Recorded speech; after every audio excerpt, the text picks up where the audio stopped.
यह एक इंसानों को खाने वाली ताबूत है। उसने अनगिनत लाल स्पर्शिकाएं बाहर निकाली जो ताबूत की सतह से जमीन पर आ गई और हुबा यी पर हमला करने को तैयार थीं। वे तीनों ताबूत के चित्रों का अध्ययन कर रहे थे। उन्हें अंदाजा नहीं था कि खतरा आने वाला है। अचानक एक स्पर्शिका ने फैटी की जांघ पकड़ ली।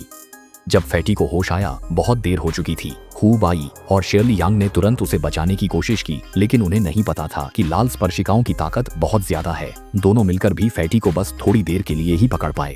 अगले ही पल स्पर्शिकाओं ने हुबा यी और शेरली यांग पर भी हमला किया। हुबा यी अनुभवी था। उसने तुरंत चाकू निकाला और अपने शरीर व फैटी के पैर पर लिपटी स्पर्शिकाओं को काट दिया। तीनों जैसे ही वहां से निकलने वाले थे, लेकिन स्पर्शिकाओं ने फिर से शेरली यांग पर हमला कर दिया और बिजली की गति से उसे ताबूत के अंदर खींच लिया। ताबूत से निकलती स्पर्शिकाएं लगातार बढ़ती जा रही थीं और कुछ ही पलों में वे लोग उनका सामना नहीं कर पा रहे थे। इसके बाद हुबा यी ने अपना क्रूरता मोड ऑन कर दिया। वह अकेले ही अनगिनत क्रूर स्पर्शिकाओं से लड़ रहा था। देखते ही देखते पांडा भी ताबूत में खिंचने ही वाला था। इसी संकट की घड़ी में उन्हें पता चला कि ये स्पर्शिकाएं दरअसल ताबूत के अंदर से ही बाहर निकल रही थी।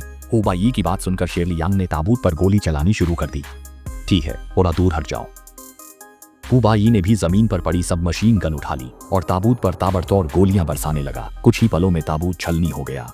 गोली लगने से ताबूत में से दालियांग लाल रंग का तरल बाहर बहने लगा। ताबूत के अंदर का लाल तरल धीरे धीरे बाहर निकल रहा था और अभी तक जो स्पर्शक जीवंत थे वे सूखने लगे। उनका रंग भी लाल से काला हो गया। ताबूत के अंदर की सूखी लाश, जो अब लाल तरल की सुरक्षा से वंचित थी, पल भर में कंकाल में बदल गई। अभी अभी मौत के मुंह में खड़े मोटू की भी इसी वजह से जान बच गई। तीनों लोग फिलहाल खतरे से बाहर आ गए थे। वे युन्नान कीट घाटी की गहराइयों की ओर बढ़े। जंगल से निकलते ही उनका सामना किवदंती की जहरीली धुंध से हुआ। इसके संपर्क में आते ही त्वचा सड़ती है। गंभीर मामलों में तुरंत मौत हो सकती है। फिर उन्होंने तैयार गैस मास्क पहने और धुंध की ओर दौड़ पड़े।